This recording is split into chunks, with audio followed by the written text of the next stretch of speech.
We'll come back to a couple of questions from the audience in a minute. We'll just move back on to some of the questions that I've got prepared here. And one around 3G, actually, about connectivity for mobile. And some would say that the UK is a little bit lagging behind from a UK sort of data perspective.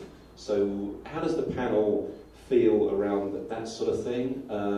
Is it an issue for your working with native applications and developing and stuff? I'll throw that to Matt, actually, from an Orange perspective. There you go, Matt. Well, Robin, I'm glad you asked me that question.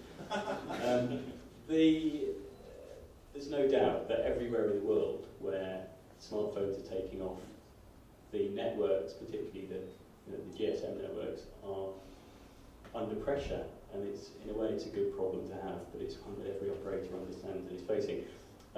There are things that we can do in terms of improving network coverage, from small things like femtocells, which put a little bit of a network into the customer's own premises, into their home or office, through to LTE, so BT and Everything Everywhere are starting trials of LTE, which is the sort of 4G, the next generation of mobile technology. They're trying that in Cornwall, and it's going to be a reality in the UK within a couple of years. So networks are investing a huge amount of money. In the short term, we know that there are still problems, and some of those are actually to do with the way the devices interact with the network. So they're not about the amount of bandwidth, they're about latency or about the fact that an app is polling every few seconds for information. So we work with device manufacturers to make sure that their devices won't kill the networks when they hit them. That's quite an important part of what we're doing at the moment in the short term. The other part is helping developers to use network resources in a way that delivers a good customer experience. So we are where we are. You're not always going to be in a perfect coverage area. So how can you make your app work for it?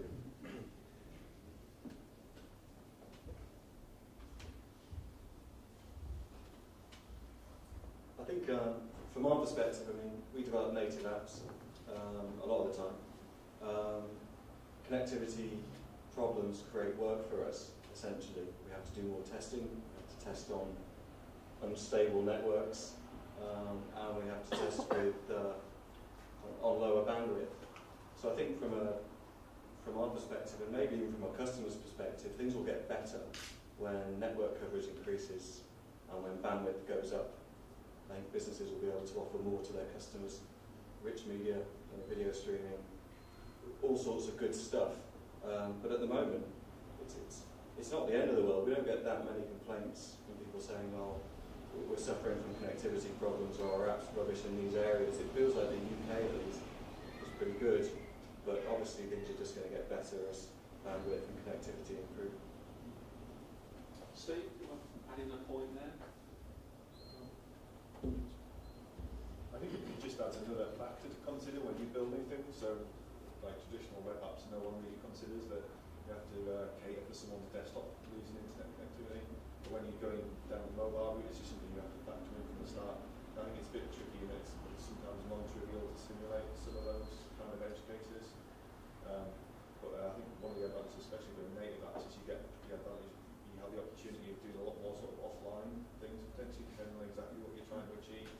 And that's something that you couldn't really traditionally do on at least a web PC app. But I think the bandwidth issue is more just an issue for video. Latency, depending on exactly what you're doing, is obviously going to be an issue. But I don't think it's ever going to be fast enough or low enough latency or reliable enough, really. There's always going to be something that's trying to push the boundary more. No, 4G is pretty impressive. Numbers. I haven't tried it. Yeah, not tried it. It's not a mission slam or it's Cornwall. What the mic say, just Rich, just your thoughts. You had a nice big laugh at that point about 3G. Yeah. So from an agency perspective, well, you obviously thinking about a particular client maybe? Well, I was thinking of doing a food festival. The last 2 years I've done it, and they have lots of promises about the great 3G connectivity, and you plan for it, and after day one it literally just drops off and there's just absolutely no connectivity whatsoever. So it's planning for that really and understanding that. And there's lots of things you can do like caching content and preloading content before the festival, but it's it's fine if you find that what the user experience sort of degrades, but I think they're kind of used to it and they kind of expect it. You know, quite out the festival stuff that we didn't get any complaints about the lack of connectivity, really, at the end of the day. So using it smash. Yeah, well, that's a fundamental issue. I think they probably lost their phone after day one anyway. So. I do think it's interesting though, because one, it may actually have an impact on how we develop websites in the future. Because it's really obvious when you look at analytics, stuff takes longer on a phone, partly because the device is different, the interface is different, your controls are different, but also because it takes longer for things to download. And it's really obvious when you're actually just going through your analytics, and it's quite interesting. Sometimes you can overreact and be like, oh my god, the mobile style sheet must be awful, but then actually no, maybe everyone was just looking at it on a train. And I do think we're going to have to factor that into how we actually approach web builds. Yeah, I think it probably go back a few years on the sort of the web side of things on desktop. You know, there was a time presumably when you had to cater for dial-up users, they're not broadband, right? So it was sort of at a similar stage. You just make intelligent decisions about the kind of content that you push, and you try and write efficient code. I think, but one thing's for sure, developers will always make the most of absolutely every megabit of bandwidth. So looking forward to any improvements there. Cheers. Okay, no time for a question from the audience. You've had some chance. Oh, straight in there. Aidan.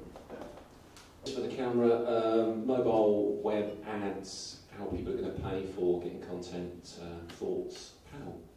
So if we get this answer recorded, if it's good. Say again, sorry? If it's a good answer, we do need to record it. I will mention your name even more. Aidan, that was Aidan at the back, his question. Thoughts? Should we fry it back? So you fix it up.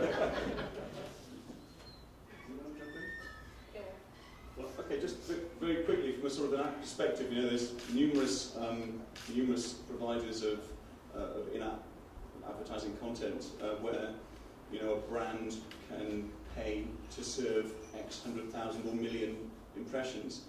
So there's funding models there from the app's perspective. In terms of mobile web, any thoughts? I think as the space matures, the same thing will happen as what happened with the internet in the late 90s, and that, we'll bring back the blink tag, we'll have adverts screaming everywhere, rotating schools, and then it'll all calm down again, and people will actually find business models about paid content and subscription models that work without having to give half of it to Apple and all the rest of the things that at the moment people are finding difficult. Some of the research that's been done about the mobile advertising is the end users seem to be a lot more accepting of it, and I think they're used to having it with SMS and stuff.